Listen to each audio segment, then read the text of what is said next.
16. Mike Rudin's BBC Conspiracy File. In early January 2008, Dr. Judy Wood contacted me to tell me she was asked by Mike Rudin of the BBC for a short telephone interview. Dr. Wood contacted me to see if I knew anything about this fellow. He was the producer of the BBC series Conspiracy Files, which included a program about 9/11.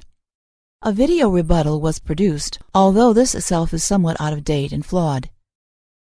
Here is the email exchange that I had with him. Subject: BBC documentary. Date: Tuesday, January 8, 2008. From Mike Rudin to Dr. Judy Wood. Dear Dr. Wood, I'm producing a BBC documentary about the collapse of the WTC-7 on 9/11, and I would like to talk to you when you have a moment. Would you be available for a quick chat on the phone today, and could you suggest the best number to get you on? Many thanks, Mike Rudin, producer, BBC Current Affairs. Next email, from Andrew Johnson to Mike Rudin, sent January 8, 2008. Subject: Interview with Dr. Wood.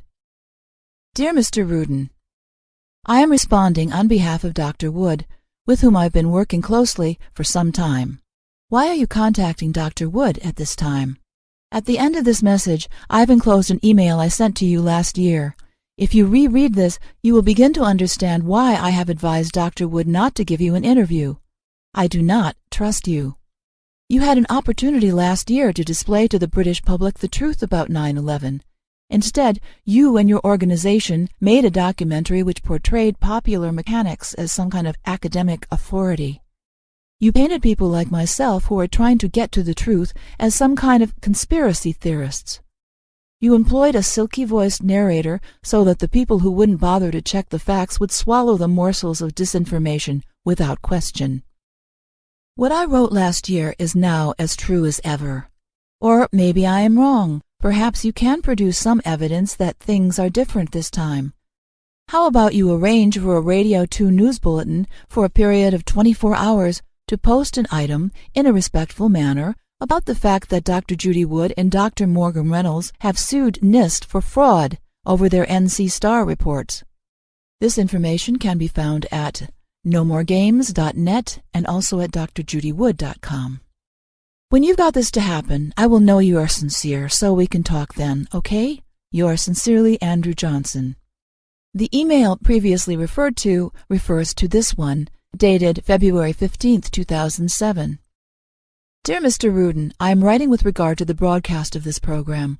It is probably one of the most important broadcasts in recent years, maybe even ever. From where I am standing, due to the information sent repeatedly to the BBC over the last 2 years, the corporation's credibility is very much at stake. If you broadcast a fair and balanced discussion of the evidence, it may go some way to allowing historians to look more favorable on the BBC's role. If it represents any kind of whitewash or debunking of the fact that 9/11 was an inside job, history will not judge you or the people involved with your program lightly. Regardless, as campaigners, we will continue to reveal the truth about 9/11 to the British public, and I now personally regard the media as a controlled entity and one that is ducking its responsibility. It is therefore now my responsibility to spend my own time and money to promulgate the truth about 9/11 being an inside job, and I will, unless this program changes things, continue to discuss my email exchanges with BBC News Director Helen Bowden, who has blatantly ignored evidence and refused opportunities for us to present our evidence in some broadcast vehicle or other. This is now documented and will, if possible, be used to prosecute the BBC for a breach of its charter. Thanks for reading, and I'm hoping you realize the significance of the juncture at which you and the BBC stand. Yours sincerely, Andrew Johnson. Next email, from Mike Rudin to Andrew Johnson, January 8, 2008. As I explained in my email, I'm contacting Dr. Wood now because I am producing a documentary about WTC-7, with the NIST report due out later this year. I would like to talk to Dr. Wood, and it would be a shame if I cannot speak to her. You sent your email of February 15th to the wrong email, mike.rudin, not michael.rudin, and I did not receive it. Best wishes, Mike Rudin. Andrew Johnson replies, Dear Mr. Rudin, I'm sure you received enough emails from various campaigners, and I may have even had word back that my email was forwarded. If you can answer the points I raised, then we can proceed on a better footing. So, when I hear those broadcasts, we can talk. How does that sound? Yours sincerely, Andrew Johnson. Mike Rudin responds. Andrew, I am responsible for my documentary, and it will be accurate, fair, and balanced, like all the programs I've produced. I cannot get BBC News to run a story if they don't want to. I would still like to speak to Dr. Wood if it is possible. I would be grateful if you could put my request to Dr. Wood. Best wishes, Mike Rudin.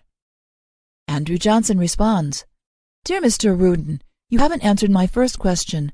Why do you want to speak to Dr. Wood at this particular time? Her research has been published for over 1 year. Don't you think the Ketam cases would be newsworthy at all? I don't buy this editorial decision stuff which has been fed to me robotically for the last 3 years. You and I both know the war on terror is fake and that 9/11 was an inside job. What will your new program say? That NIST was right and WTC-7 collapsed due to fire? Will it ask popular mechanics to verify fires can cause a perfect collapse in 6.6 seconds? You can see from Dr. Wood's site she asks an additional set of questions about WTC-7's destruction that few, if any, other researchers are asking. My original statement still, therefore, stands. Can you understand a reluctance to grant an interview? Isn't it also interesting how the J7 group refused to cooperate with you about the 7/7 documentary you were planning? Can you guess the reason? Perhaps it's similar to what I wrote in my earlier message. Were you happy with your 9/11 documentary last year?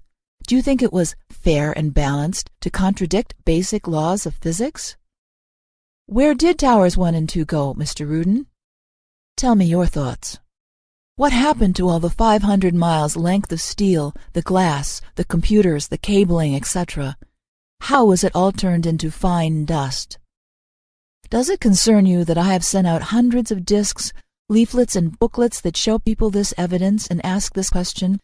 Does it interest you that I plan to continue doing this until I hear Radio 2 news bulletin broadcasts like the one I mentioned? This all bothers me greatly. Doesn't it bother you? Regards, Andrew Johnson. Mike Rudin responds, Andrew, I did answer your first question. I am making a documentary about the collapse of WTC-7 now, and the NIST report on WTC-7 is due to be published later this year. I don't understand a reluctance to talk to someone who is trying to find out what happened. Best wishes, Mike. Andrew Johnson replies, Dear Mr. Rudin, okay, so you answered my first question in general terms. So how long has this documentary been in production? What is its thrust? What is the name of the production company being used? Who else has been approached, and who will appear in the documentary? You say, quote, I don't understand a reluctance to talk to someone trying to find out what happened, unquote. Let me spell it out for you. 1. Last year, the BBC 9/11 Conspiracies documentary put out false information and by implication promoted a fake war on terror. Same applies for 7/7. 2.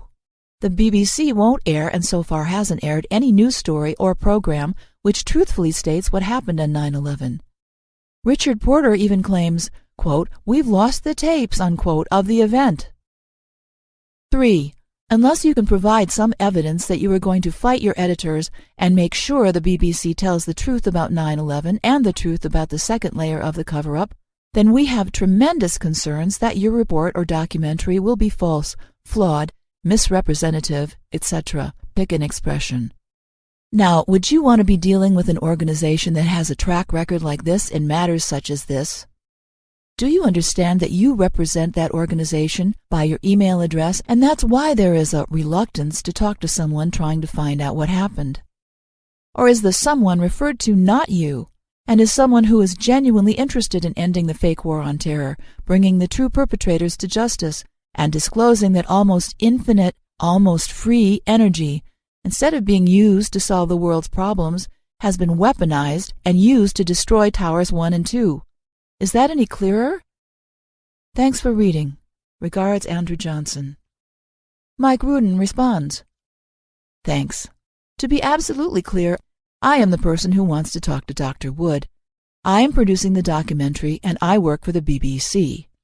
I remain keen to talk to Dr. Wood. Andrew replies, Dear Mr. Rudin, thanks for the minor clarification. So, you are keen to talk with Dr. Wood. I understand. However, we remain keen for you to produce some evidence and assurance that you will produce a fair documentary and make amends for the terrible damage that your 2007 documentary has caused in so many ways. I will forward all this correspondence to Dr. Wood, and if she feels any different, I'm sure she is capable of letting you know in her own way.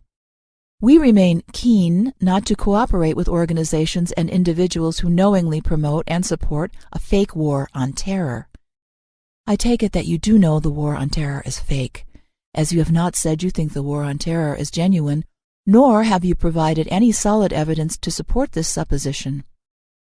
We are, however, keen to talk to organizations who are willing to expose black technology, black budget programs, and their use in conjunction with sophisticated psy-op techniques in 9/11 and its aftermath.